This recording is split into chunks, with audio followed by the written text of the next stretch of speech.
Welcome to SportsBeat KC, presented by Big O Tires. I'm your host, Blair Kirchhoff, and it's Monday, November 18th. That means it's game day for the Chiefs, or night game to be more accurate. For the only time this season the Chiefs play on Monday Night Football, the game against the LA Chargers is in Mexico City. I caught up with offensive tackle Mitchell Schwartz and linebacker Anthony Hitchens about this game and the last one, that devastating 35-32 loss to the Tennessee Titans, and how the locker room deals with those kinds of defeats. After a break, you'll hear from Jesse Newell, who covers Kansas. The Jayhawks are putting the finishing touches on a blowout victory against non-conference opponent Monmouth on Friday night at Allen Fieldhouse. And Jesse was trying to figure out what to write about when something happened in the last 15 seconds that changed his approach, not to mention his social media mention. What could have happened at the end of a 55-point victory that produced a clip on Jesse's Twitter account with more than 2 million views? He'll tell us. But first, let's hear from some Chiefs. This is a team that has gone from what many believed would be a Super Bowl participant, and why not, after last year's overtime loss to the Patriots in the AFC Championship game, with seemingly the side of the ball that needed overhauling, the defense overhauled. They've gone from that to currently the Chiefs and the Oakland Raiders are in a dogfight for the division lead. And a Chiefs loss tonight would bring the Chargers squarely into the equation. Tell you what, nobody outside the Raiders locker room would have envisioned this scenario unfolding in the division, but here we are. From a Chiefs standpoint, injuries have played a major role in the recent losing ways, including the loss of Patrick Mahomes for a couple of games. And just when the Chiefs seem to get some good news on the injury front, it's coupled with bad news. For instance, it looks like offensive lineman Eric Fisher and Laurent Duvernay-Tardif will play against the Chargers. And that means the starting offensive line could be together for the first time since the first 4 plays at Oakland in Week 2. Fisher suffered his groin injury on the 5th play. But defensive ends Alex Okafor and Emmanuel Ogbah have been ruled out for tonight. And Ogbah, with a torn pectoral muscle suffered last weekend, is out for the season, and he leads the team in sacks. The Chiefs have had other problems. The defense shows up one week, about every other week it seems, like at Denver and Minnesota. That was good stuff. And then they play the Packers, and then last week at Tennessee, oof. The Mahomes-led offense continues to be among the best in the NFL, but it's had problems with fumbles and red zone execution. And things are off when the special teams don't dominate. How about 2 botched field goals in the final 90 seconds last weekend? That brings us to tonight's pivotal game against the Chargers. So let's hear what some team leaders had to say about the team, last weekend's game, and the challenge that awaits tonight. First up is Mitchell Schwartz. He had a streak of nearly 8,000 consecutive snaps broken last week when he fell backwards awkwardly. But he was back in action quickly. So here he is, Schwartz, the team's all-pro tackle. It was such a tough game last week, for you, for everybody. And does that put any more importance on this week's game? Do players think that way at all? I know fans do, but do players, is it just 1-16? Mostly I would say there's still an element of, we're only 1 game up in the division. Everyone's within 2 games in the loss column. If we're 9-1 and everyone else is where they are, not that the game's not as important, but you're kind of sitting there, you got a 3 or 4 game lead. It probably feels a little different. But I think the preparation is the same. I don't think anyone goes into a game with a different kind of attitude or feeling in terms of how they prepare. But I do think you kind of realize the urgency of the situation and, obviously wanting to win the AFC West. So players do look at the standings, they keep up with that, and kind of... Yeah. Okay. It's not just a fan thing. No, obviously the number 1 goal is to get to the playoffs. Secondarily, you want to win your division to do that, and then obviously if possible, you want home field advantage. And so you kind of just need to know where you are. You can't, after 15 weeks, not know if you're 3-12 or 12-3. So I think it's something you're aware of. But like I said, I don't think it really affects the preparation or the mindset of the week to week. I just think just a general understanding of kind of where you're at, at the macro level. And the injury notwithstanding, did last week's game just leave a sour taste in pretty much everyone's mouth? Yeah, just obviously a very weird final couple of minutes there, and I don't think anyone's really been a part of a game like that, and I don't know that there has been to that extreme. And I would say it's just more frustrating. As an offense, you want to end the game with the ball, and so we weren't able to do that, and obviously special teams, you want to kick the game-winning field goal, or you want to do whatever you can to kind of ice the game. As a defense, if you're on the field, you want to make that stop. You want to get that turnover to seal it. So I think every group is probably looking at it and saying, hey, we had a chance to end it, and our job, we didn't do that. So kind of a unique case where all three of those probably feel equally responsible. Right. Okay. Thank you very much, Mitch. I appreciate it. That was Mitchell Schwartz. Linebacker Anthony Hitchens said the ability to quickly turn the page after a difficult loss like last week best serves the Chiefs. Do some outcomes linger longer than others? I'm just wondering, last week's game was a tough loss. Yeah. For me, no. I can't speak for everybody in the locker room, but hopefully I am. No. If you approach the game every week the same way, win or loss, you turn the page, you'll be all right. You can't get too high in this league. You can't be too low. I approach every week the same. So, wins and losses, you got to get over within 24 hours. Hopefully everyone's thinking the same way. I'm not even going to say hopefully. I know that a lot of guys ain't, because I can just see how, a lot of guys are thinking the way because of how we practice and how we're running around. Most guys would be moping around and stuff like that. But we turning the page. That's last week. That was a while ago. But tomorrow will be a week, right? So, we're just moving forward. Get a win on the road. I guess it's neutral. It's not really on the road. And enjoy our bye week, and then get ready to finish the season strong. But you hope to learn from it, don't you? There's some lessons to learn from every game. Yeah. We learn from wins and losses. I learn more from losses than wins, unfortunately, but I learn more. I learn more about myself and how I can play better, how I can communicate better, and how I can just, be more even keeled throughout the whole game, and show I'm not showing my emotions too high or too low, so everyone can feed off me. So there's a lot to learn, and that's the beauty of football. I love it, and it builds character, and it makes you think about others more than yourself. Since you've been here a year and a half, 2 years now, what have you noticed about this team's bounce back ability? Mm-hmm. They don't seem to get on losing streaks. Yeah, and that's just to Andy Reid and how he sets things up. That's the next day mentality. We lost, we won, we flipping it. Most teams turn one loss to two. You can't do that. And he does a good job of telling us and having us, hey, we're on to the next. We didn't get this one, but turn the page and get back to work. And we've been doing that for 2 years, my last year and this year. So we're looking forward to getting back on the right track this weekend. And how about just a key or two against this particular team? You haven't faced them yet this year, a division rival in the Chargers. They do things well. How about just a couple of general keys about defending the Chargers? Yeah, they got two good backs, receiving and running. They can do both.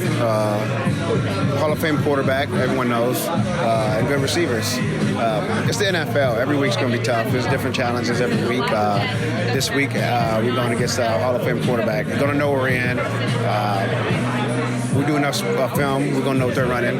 We just got to play ball. You've seen every picture on defense you possibly can give them multiple times. So it's just about out executing on when the ball snaps. Very good, Anthony Hitchens. Thank you very much. Yeah. Appreciate it. And that was Anthony Hitchens. When we return, KU beat writer Jesse Newell explains what happened in the final 15 seconds of Kansas' victory over Monmouth on Friday that got everyone so riled up. Big O Tires is rolling out Black Friday deals now through December 8th. Get limited-time Black Friday savings on oil changes, brakes, car batteries, and more. Plus, save up to $190 on select Michelin and BF Goodrich tires when you use your Big O Tires card with no interest financing for 12 full months OAC. Don't miss Black Friday deals happening now through December 8th only at Big O Tires. For your nearest participating location, go to bigotires.com. Hey, it's Blair. Hey, we have a special subscription offer for SportsBeat KC listeners, unlimited digital access to the Kansas City Star's award-winning sports coverage. Sign up now for 1 year of Sports Pass for access to all the sports news, features, and columns we have to offer. And it's only $30. That's a 40% savings off our regular rate. For your convenience, your subscription will automatically renew after the initial term at $50 unless you tell us to cancel. A lot of subscription services won't tell you that. They'll just sneak it on there. We just told you. Your subscription helps support the sports coverage of KansasCity.com and the Kansas City Star. Please visit kansascity.com/SportsBeatKC offer to get this special offer. And as always, thanks for listening. Jesse Newell covers the Jayhawks, and he was at the game Friday night against Monmouth. Jesse, I was wondering what you had on your screen after 39 minutes and 30 seconds. What you were writing, what you had in mind for the story of a game that was a blowout. But whatever it is, it had to have changed over the last 30 seconds. Interesting ending to the way Kansas defeated Monmouth on Friday night. Yeah, it probably wasn't going to be anything good, Blair. It was. No.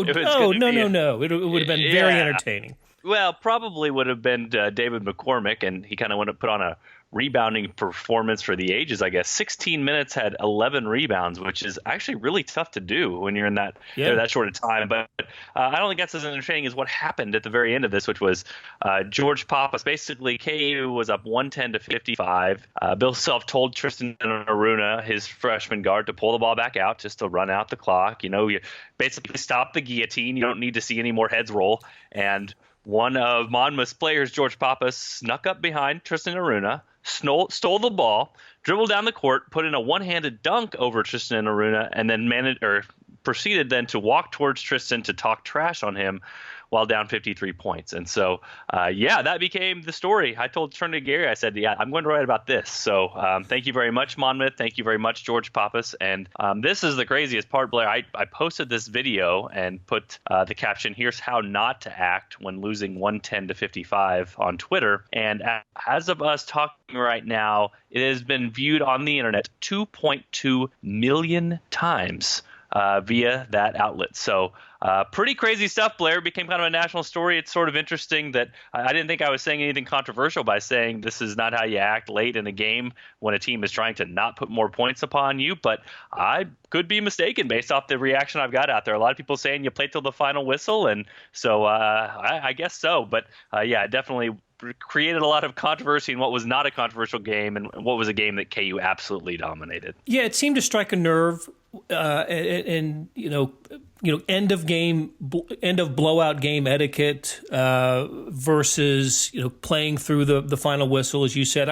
I saw some of those comments as well, and I guess I understand both sides of it. I think where Pappas, is that how he pronounced his name, George Pappas, kind of where it went a little wrong for him was the reaction after the dunk.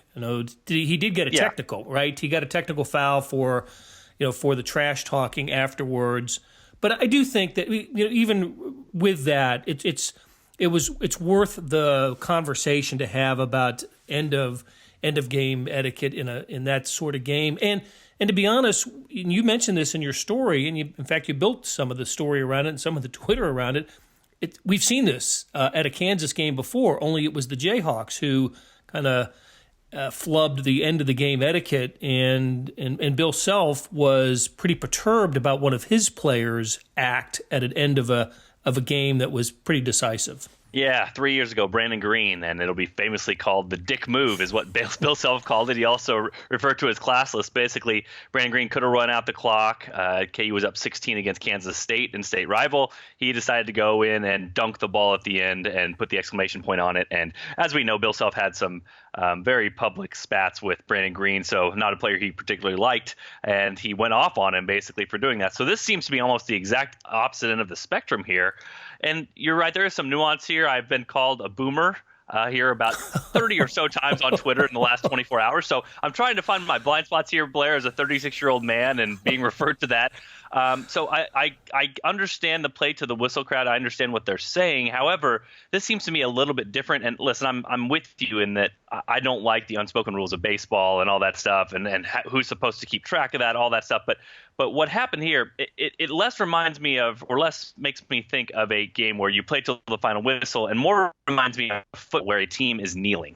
You know what I mean? For example, a couple weeks ago at TCU, TCU had the ball, was up 1 million points against Kansas. They knelt the ball, and KU called timeout. Yeah, that's right. To me, you know what I'm saying? Like, that to me is wrong, and KU got booed for it, and they should have got booed for it because TCU is trying to say, look, we could put more points upon you, and we're not going to. And what ended up happening was TCU then said, screw it. So they started throwing the football. They scored a touchdown on their final possession and said, okay, KU, you want to take timeouts? We'll keep playing. And so to me, this was an effort for KU to say, look, KU is up 55 points in this game, going to back this thing out. Again, not let the guillotine drop on your head to let the head roll, I guess, across the court. And instead, what you saw was, oh my gosh, this guy stole the ball. He went and dunked it. And probably what was fortunate for George was that he didn't get taken out on the other end, because as we see with baseball, some of these unwritten rules, when they happen, a different person instead of Tristan Aruna might have taken some exception to this. But for me, this was the equivalent of a team kneeling the football at the end of a game, saying, hey, this game's over. Everybody, let's go shake hands, and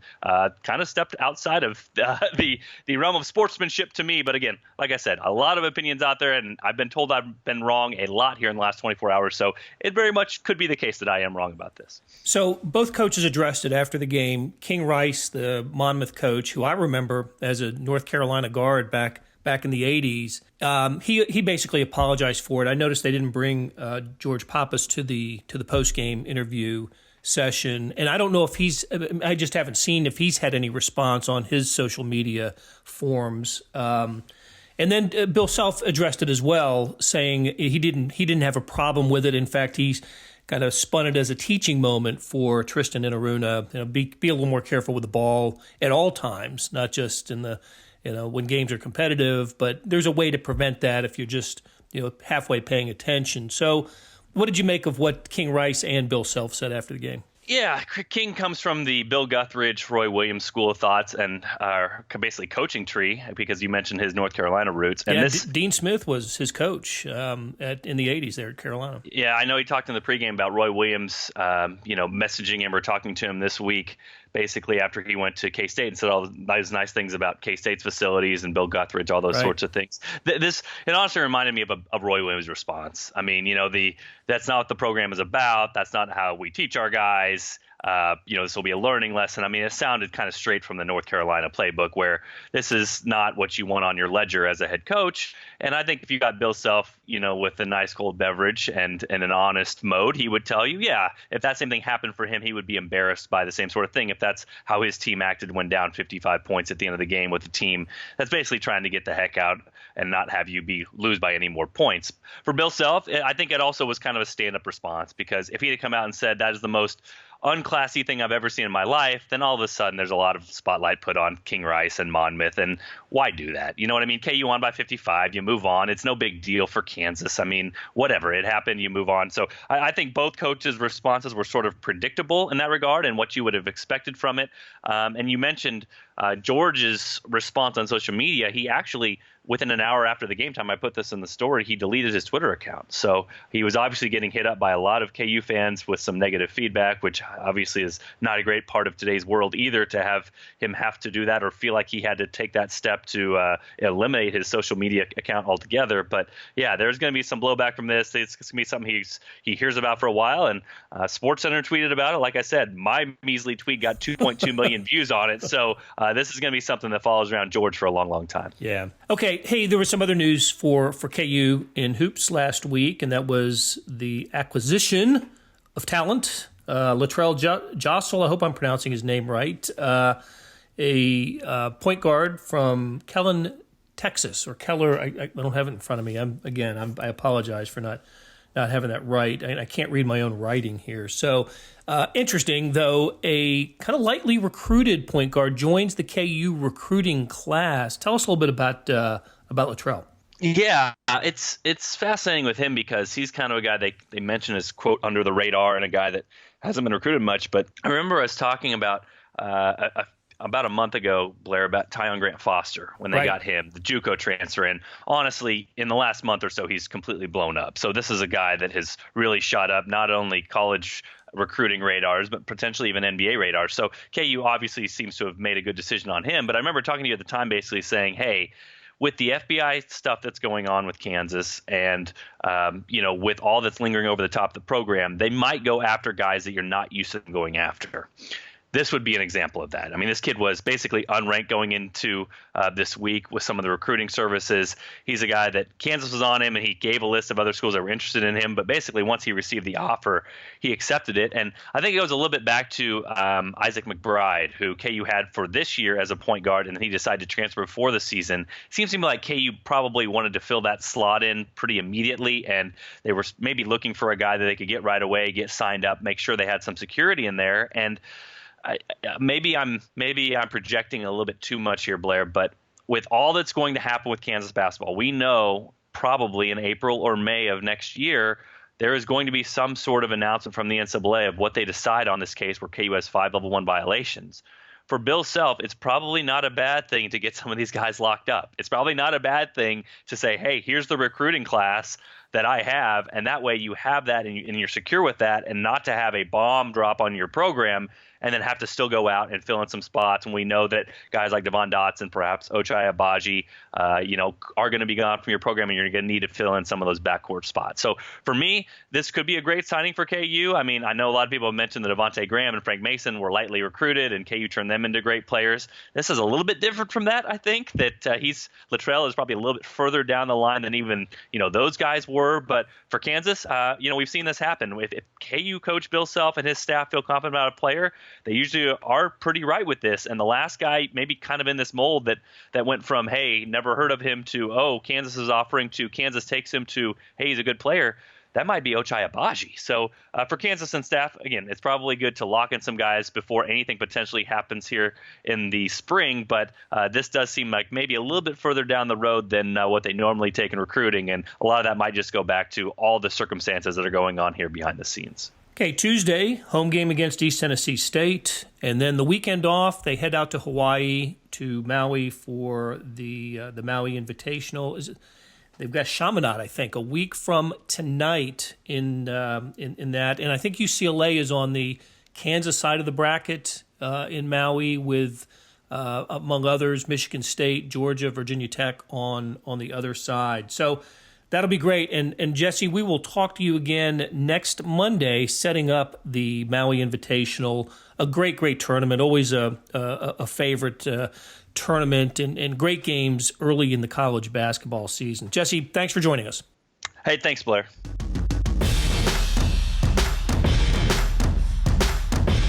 That'll do it for today's episode. Hey, getting back to the Chiefs for a moment, the 5 of us who cover the team all picked the Chiefs to win when we met last Thursday at Big O Tires in Olathe. We'll see how it turns out. Hey, check out the Stars' coverage of the game and the Chiefs on kansascity.com and the Red Zone Extra app. And KU basketball coverage by Jesse Newell and Gary Bedore is available on the KU Hoops app. Links to some of the stories we talked about can be found in today's show notes. Hey, big thanks to Leah Becerra for putting together today's show. And we'll be back on Tuesday with the first international version of SportsBeat KC. It'll originate from Mexico City after the game as a Facebook Live. I hope you'll tune into that. But if you can't, we'll have it as a podcast early the next morning. Until then, thanks for listening.